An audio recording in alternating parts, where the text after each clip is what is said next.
Hello aspirants, आप देख सकते हैं कि ये यूपीएससी का सिलेबस है और आज मैं आपको यूपीएससी प्रीलिम्स में आपको क्या पढ़ना चाहिए, कहाँ से पढ़ना चाहिए और करंट अफेयर आपको कहाँ से आप पढ़ सकते हैं, वो सारी जानकारी मैं आपको इस वीडियो में दूंगी। पहले मैं आपको हिस्ट्री के बारे में बताती हूँ, आपको हिस्ट्री कहाँ से पढ़नी चाहिए। तो आपको एनसीईआरटी हिस्ट्री के लिए 11वीं क्लास की ओल्ड एनसीईआरटी पढ़नी चाहिए, आर.एस. शर्मा की जो आती है।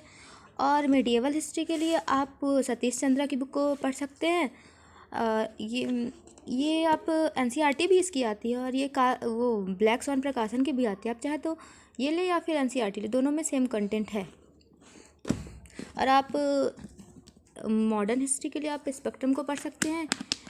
इसको ये सारी बुक्स टॉपर रिकमेंड करते हैं, आपको ये बुक ज़रूर पढ़नी चाहिए। पॉलिटी के लिए आपको ये 11th एंड 12th की एनसीईआरटी पढ़नी चाहिए और प्लस लक्ष्मीकांत को पढ़ना चाहिए। लक्ष्मीकांत आपको पढ़नी चाहिए क्योंकि ये हमारी बेस मजबूत करता है और साथ में ये बहुत अच्छी बुक है। इसको पढ़ने से आपके काफ़ी क्वेश्चंस कवर हो जाएंगे, आपके कॉन्सेप्ट क्लियर होंगे, तो आप इसे ज़रूर पढ़ें। अब आते हैं इकोनॉमिक्स के लिए। तो हमें सबसे पहले आपको 11वीं क्लास की एनसीईआरटी पढ़नी चाहिए क्योंकि इसको पढ़ने से आपका बेस स्ट्रॉन्ग होगा और आपको इकोनॉमिक्स समझ में आएगी। उसके बाद आपको मृणाल सर की आप चाहे तो पढ़ सकते हैं, उनके वीडियोस यूट्यूब में फ्री ऑफ कॉस्ट है, उसको पढ़ सकते हैं। और उनकी ये हैंड आउट है, ये मैंने टेलीग्राम से मिला था तो मैंने इसको निकलवा लिया है। इसमें इसके 3 पार्ट हैं क्योंकि काफ़ी 900 से ऊपर इसमें पेज है, तो इसीलिए बहुत ज़्यादा हो जाती, बहुत मोटी बुक हो जाती थी, इसीलिए मैंने इसको 3 पार्ट्स में इसको पार्ट करवा लिया है। आप चाहें तो आप इससे पढ़ सकते हैं। और एक टॉपर्स रिकमेंड करते हैं रामेश्वरम सर की नोट्स, तो वो तो मेरे को नहीं मिली, लेकिन मृणाल सर काफ़ी अच्छा पढ़ाते हैं। और आप उनसे इसका जो करंट है तो उससे आप बिन 22 सीरीज़ उनकी आती है अनअकैडमी ऐप पर, आप जानते होंगे अनअकैडमी ऐप, तो उससे आप पढ़ सकते हैं और काफ़ी अच्छा है ये। बात करते हैं ज्योग्राफी की। तो ज्योग्राफी के लिए आपको एनसीईआरटी पढ़ना चाहिए 6 to 12। अगर आप चाहें आपका बेस मजबूत है तो आपको 11th एंड 12th की पढ़नी चाहिए।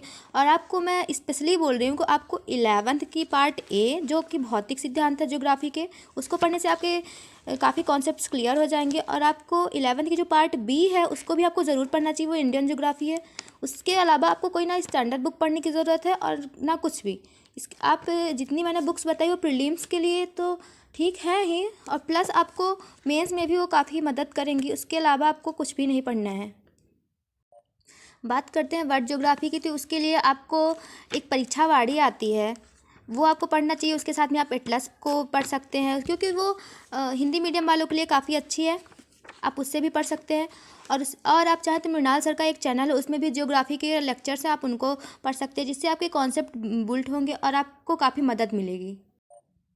इकोलॉजी इन्वायरमेंट के लिए आपको ये दृष्टि का जो ये आती है क्विक बुक, इससे आप कर सकते हैं। इससे काफ़ी क्वेश्चंस कवर हो जाते हैं, इसके लिए आप इससे पढ़ सकते हैं। और मैंने ये देखिए, मैंने नोट्स भी बनाई हैं, अभी पूरी नहीं बनी है लेकिन मैंने नोट्स भी बनाया है इस और पढ़ के। आप भी ऐसे नोट्स बना सकते हैं, शॉर्ट नोट्स, जिससे आपका कवर हो जाएगा। जैसा कि दोस्तों आप देख सकते हैं, ये नितिन सिंघानिया की आर्ट एंड कल्चर की बुक है। अगर आप चाहें तो आप एनसीईआरटी पढ़ सकते हैं, एनसीईआरटी से आपका बेस मजबूत होगा और वो आप काफ़ी ठीक है। आपको पूरी नितिन सिंघानिया पढ़ने की ज़रूरत नहीं है, आपको कुछ स्टार्टिंग के चैप्टर से पढ़ने हैं और वो भी आपको देखना है कि क्या करंट में है क्या नहीं, उसी के हिसाब से आप पढ़ें। और फर्स्ट ऑफ ऑल मैं आपको ये बता दूं कि आपको प्रीवियस ईयर क्वेश्चन पेपर्स तो ज़रूर करने हैं, वो चाहे प्रीलिम्स के लिए हो या फिर मेंस के लिए, आपको ज़रूर करना है। आप चाहे तो दिशा पब्लिकेशन का मृणाल सर का आता है प्रीवियस PYQ, आप उसको सॉल्व कर सकते हैं क्योंकि वो उसमें CSAT और उसमें मेंस प्लस आपको उससे काफ़ी मदद मिलेगी, काफ़ी अच्छा होता है, काफ़ी अच्छा है। और मृणाल सर काफ़ी अच्छे टीचर हैं और वो अच्छा पढ़ाते भी हैं और अच्छा उन्होंने पूरा डिस्कस भी किया है क्या कैसे हमको करना चाहिए। तो आप चाहे तो वो भी ले सकते हैं। मेरे को पता नहीं था तो मैंने स्टार्टिंग में ले लिया था अरिहंत की, लेकिन ये भी बुक अच्छी है। दोस्तों जैसा कि मैंने आपको अभी तक सारी बुक्स बता दी, अभी आपका साइंस बचा, तो साइंस के लिए आप 6 to 10 की NCERT पढ़ सकते हो, और प्लस आप 11th और 12th की NCERT भी पढ़ सकते हैं, क्योंकि उसमें सारे चैप्टर्स नहीं पढ़ने, आपको कुछ इंपॉर्टेंट चैप्टर ही पढ़ने हैं, तो आप उसको ज़रूर पढ़ें। उससे आपके UPSC के क्वेश्चंस कवर होंगे, क्योंकि आप जैसे क्वेश्चंस का बदलता पैटर्न है, तो आपको ज़रूर पढ़ना चाहिए 11th और 12th की NCERT।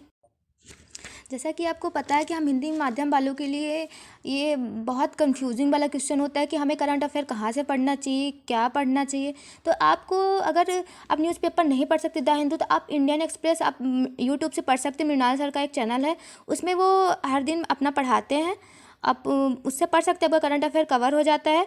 और आपको मंथली मैगजीन के रूप में आपको विजन IAS की मैगजीन पढ़नी चाहिए, या फिर आपको जिसकी भी अच्छी लगती है आप उसके पढ़ सकते हैं। मैं तो विजन IAS की पढ़ती हूँ। और आपको लास्ट में आता है विजन PT 365 आता है, आप उसको भी पढ़ सकते हैं। उससे आपके पूरा ईयरली पूरा करंट अफेयर कवर हो जाता है। तो यही सब आपको पढ़ना चाहिए। दोस्तों, मैंने पूरा जैसे सर्च करके यूट्यूब में मैंने देखा था, और मैंने जैसे सुना टॉपर्स का कि वो कौन कौन सी बुकलेट्स पढ़ते हैं, क्या पढ़ना चाहिए, मैंने उसी के हिसाब से आपको बताया। अगर आपको मेरे वीडियो और आपका मेरा कंटेंट आपको पसंद आता है, तो प्लीज़ मेरे चैनल को सब्सक्राइब करना ना भूलें, लाइक करें, कमेंट करें, शेयर करें। और मैं लास्ट में कुछ लाइनें बोलना चाहती हूँ कि बनाया है मैंने ये घर धीरे धीरे, बनाया है मैंने ये घर धीरे धीरे, खुले मेरे ख्वाबों के पर धीरे धीरे, खुले मेरे ख्वाबों के पर धीरे धीरे, जहाँ आप पहुँचे छलांगे लगाकर, जहाँ आप पहुँचे छलांगे लगाकर, वहाँ मैं भी पहुँचा मगर धीरे धीरे।